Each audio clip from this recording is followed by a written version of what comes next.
শুনুন, আমাদের সুন্নিদের মধ্যে অনেক ঝামেলা আছে। সব সুন্নি সুন্নি না। পীর ও মুর্শিদকে আবার আল্লাহ বানায় দেওয়া যাবে না। পীর হলো আল্লাহ পাওয়া, রসুল পাওয়ার উসিলা, আল্লাহর মারিফত লাভের উসিলা, ইলমে লাদুন্নি পাওয়ার উসিলা, রসুল সাল্লাল্লাহু আলাইহি সাল্লামকে পাওয়ার উসিলা, নবীজির দিদার পাওয়ার উসিলা, ইলমে শরীয়ত, ইলমে তরিকত, ইলমে হাকিকত, ইলমে মারিফত লাভের উসিলা হলো মুর্শিদে কামেল। ইলমে লাদুন্নি, ইলমে আসরার পাওয়ার উসিলা হলো পীর ও মুর্শিদ। কিন্তু কখনোই আবার পীরকে আল্লাহ মনে করবেন না। যদি বলেন যিনি মুর্শিদ তিনিই খোদা, তাহলে আপনার আমও যাইব, সালাও যাইব। বুঝছেন? সাবধান। পীর ও মুর্শিদকে তাজিম করবেন নিঃসন্দেহে। ওয়ালিল্লাহিল ইজ্জাতু ওয়া লিরাসূলিহি ওয়া লিল মুমিনিনা ওয়ালাকিন্নাল মুনাফিকিনা লা ইয়ালামুন। ইজ্জত আল্লাহর জন্য, ইজ্জত মদিনা ওয়ালার জন্য, ইজ্জত হলো আল্লাহর ওলিদের জন্য, মুমিন বান্দাদের জন্য। কিন্তু মুনাফিকরা সেই ইজ্জত বোঝে না। যদি আপনি আল্লাহর ওলিদেরকে ইজ্জত করেন, আল্লাহর ওলিদেরকে তাজিম করেন, এটা কশিনকালও আপনার জন্য গুনার কাজ হবে না। এটা ইবাদত। ওলি আল্লাহদের ইজ্জত করা হলো ইবাদত, মুমিন বান্দাদের ইজ্জত করা ইবাদত। আল্লাহর আলেম যারা, মুত্তাকি আলেম যারা, তাদেরকে সম্মান করা ইবাদত। তাদের সম্মান করা কি বলেন? তাদের সম্মান করা কি ইবাদত? শুধু নামাজই ইবাদত তা না, আরো বহু ইবাদত আছে। মা বাবার সেবা করা ইবাদত, মা বাবার খেদমত করা কি ইবাদত। উস্তাদের অনুগত থাকা, তিনার দিক নির্দেশনা মোতাবেক চলা, এটাও ইবাদত। পীর ও মুর্শিদকে সম্মান করা ইবাদত। আমরা ইদানিং লক্ষ্য করছি, যারা কলেজ ইউনিভার্সিটি পড়ুয়া, মানে জেনারেল শিক্ষিত যাদেরকে বলা হচ্ছে, বা ইংরেজি শিক্ষিত, তিনাদের মধ্যে একটা ভাইরাস ছড়াই গেছে যে পায়ে ধরে সালাম করা যায় না। আমরা দেখেছি অনেক সুন্নি ঘরের সন্তানরাও বাহিরের মানুষদের সাথে চলতে চলতে তাদের মধ্যে এটা প্রভাব বিস্তার করছে যে পায়ে ধরে সালাম করা যায় না, কদম বসি করা যায় না। এমনকি তারা এটা বুঝাইতেছে যে মাথা নত করলে শিরিক হয়ে যায়। এই ধরনের চিন্তা চেতনার মানুষ এখানেও থাকতে পারেন। আমি আপনাদের বলছি, ইসলামী যতগুলি মাসআলা আমল, এগুলি আমার ব্যক্তিগত ফতোয়ায় চলবে না। আল্লাহ এবং আল্লাহ রসুল যেভাবে বলছে ওইভাবে চলবে। মাথা নত করলেই শিরক হয়ে যায়, এটা কিন্তু সঠিক না। মাথা নত করার পিছনে আপনার হাকিকত কি, নিয়ত কি, সেটা আপনার দেখতে হবে। এজন্য বুখারীর প্রথম হাদিস হলো ইন্নামাল আ'মালু বিন্নিয়াত। সমস্ত আমল হলো নিয়তের উপরে নির্ভরশীল। আপনারা এই পানিশ্বর এলাকার মানুষরা কুরবানির গরু কিনতে কোন হাটে যান? রসুলপুর হাট, একটা হাটের নাম বললাম। রসুলপুর হাটে আপনি গেলেন গরু কিনতে। এখন ঘটনাক্রমে আপনারা পকেট থেকে হোক, ব্যাগ থেকে হোক, হাত থেকে হোক, 1000 টাকার বা 500 টাকার একটা বান্ডিল নিচে পড়ে গেছে, 50,000 টাকা বা 1 লাখ টাকা নিচে পড়ে গেছে। আপনারা কি সেই টাকাটা নিচ থেকে তুলবেন না আল্লাহর হস্তে ছেড়ে দিবেন? আপনারা কি কথা বলেন না?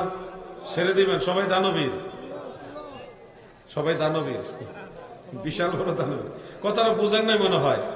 গরু বাজারে গরু কিনতে গিয়ে যদি 1 লাখ টাকার একটা বান্ডেল, 1000 টাকার নোট সবগুলো, অথবা 500 টাকার নোট, 50,000 টাকার একটা বান্ডিল, এটা আপনার হাত থেকে বা ব্যাগ থেকে ভুলক্রমে বা ঘটনাক্রমে পড়ে গেছে, এই টাকাটা কি নিচ থেকে উঠাবেন না এমনি ছেড়ে দিয়ে আসবেন? টাকাটা তুলতে গেলে মাথাটা কি একটু নিচে যাবে নাকি যাবে না?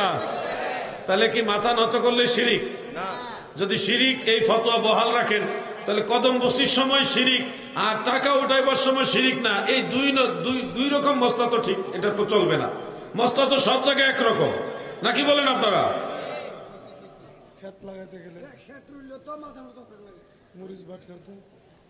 ক্ষেত লাগাইতে গেলে, দরজার শিকল খুলতে গেলে কত কাজে মাথা নত করতে হয়।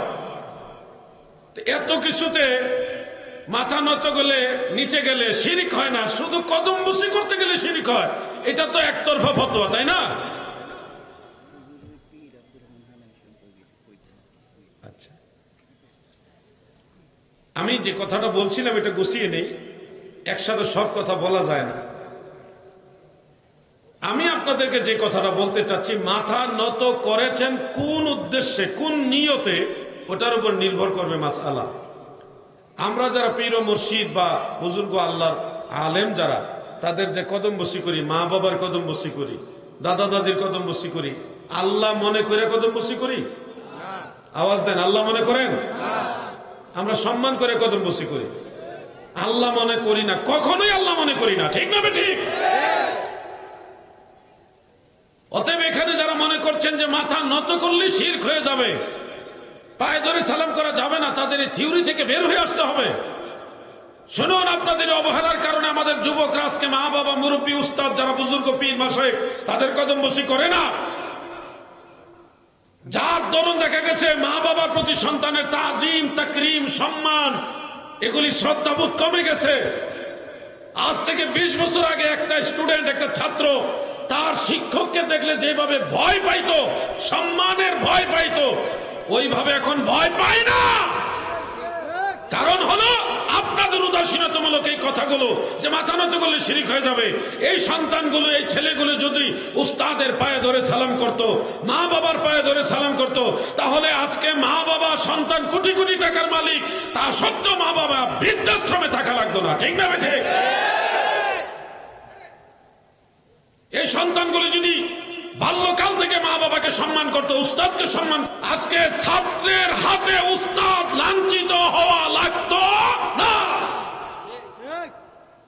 আমার এখনো মনে পড়ে, আমি যখন হাই স্কুলে পড়ি, কসবা আদর্শ উচ্চ বিদ্যালয়ে, আমার বাংলা স্যার আসতেছিলেন, আমি আমার আব্বাজানের জন্য খাবার নিয়ে যাইতেছি দোকানে, দেখলাম স্যার আসতেছে বাইসাইকেল চালাই, আমি যাচ্ছি, ভয়ে স্যারে দেখছে আমি সাইকেল চালাইছি, কালকে জানে কি বাদামটা পড়বো, ডরে সাইকেল থেকে লাফ দিয়ে নাইমা, সাইকেল সুদ্ধা টাইনা রাস্তার থেকে নিচে নাইমা, ধান খেত ছিল, ধান খেতের সাইডে দাঁড়াইছি। স্যার যখন যায়, ভয়ে কাঁপতে কাঁপতে সালাম দিছে, আসসালামু আলাইকুম স্যার। স্যারে তো সুন্দর ওয়ালাইকুম সালামকে তারে না রে কইয়া গেছে গা। পরে আমি সাইকেলটা টাইম নিয়ে উড়াইছি, রাস্তা উড়াইয়া আর সাইকেল উঠছি না, এক হাতে টিফিন ক্যারি, খাবারের টিফিন ক্যারিয়ার, আর হলো আরেক হাতে বাইসাইকেল নিয়ে দৌড়াইয়া বাইসাইকেল নিয়ে দৌড়াইয়া দোকানে গেছি। মাত্র 20-25 বছরের ব্যবধানে আজকে দেখেন, টিচার রাস্তায় থাকলে ছাত্র যদি মোটরসাইকেল নিয়ে যায়, টিট স্যার সাইড দেন, কত বেশ কম হয়ে গেছে, কত ব্যবধান হয়ে গেছে। আগে ছাত্ররা উস্তাদদেরকে দেখলে ভয় পাইতো, এখন উস্তাদরা ছাত্র দেখলে ভয় পায়, কথা ঠিক না বেটে? এটার জন্য ওই সমস্ত তথাকথিত জেনারেল শিক্ষিত লোকেরা দায়ী, অথবা ওই সমস্ত বাতিল আকীদার নষ্টের দালালরা দায়ী, যারা কদম বসির বিরুদ্ধে কথা বলে, ঠিক না বেটে?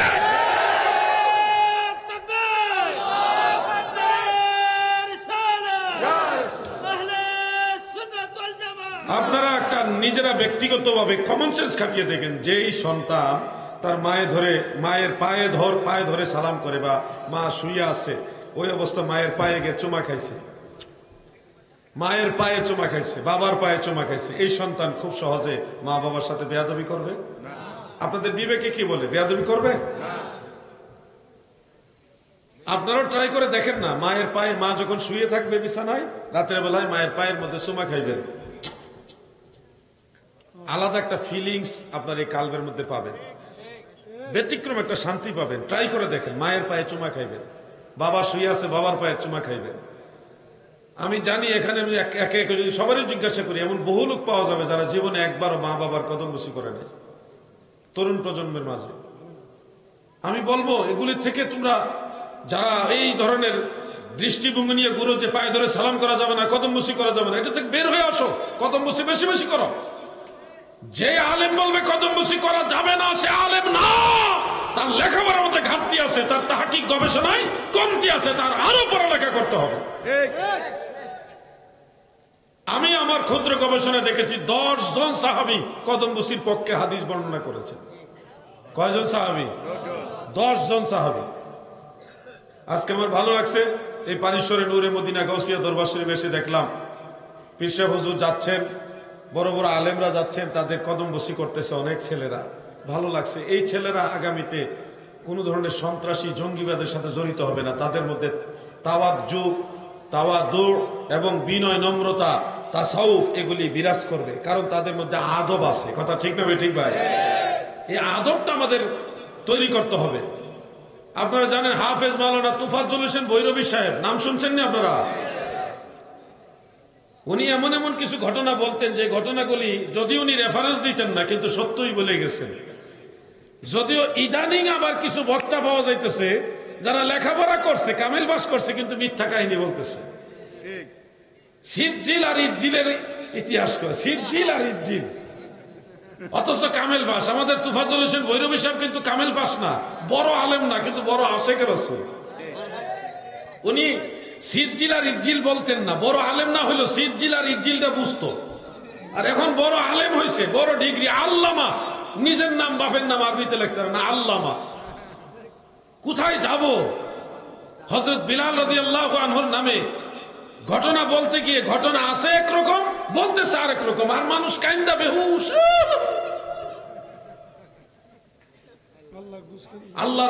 আল্লাহ বলে গুস্ত খাইতে চাইছে। এই আকীদা রাখলে ঈমানই থাকবে না।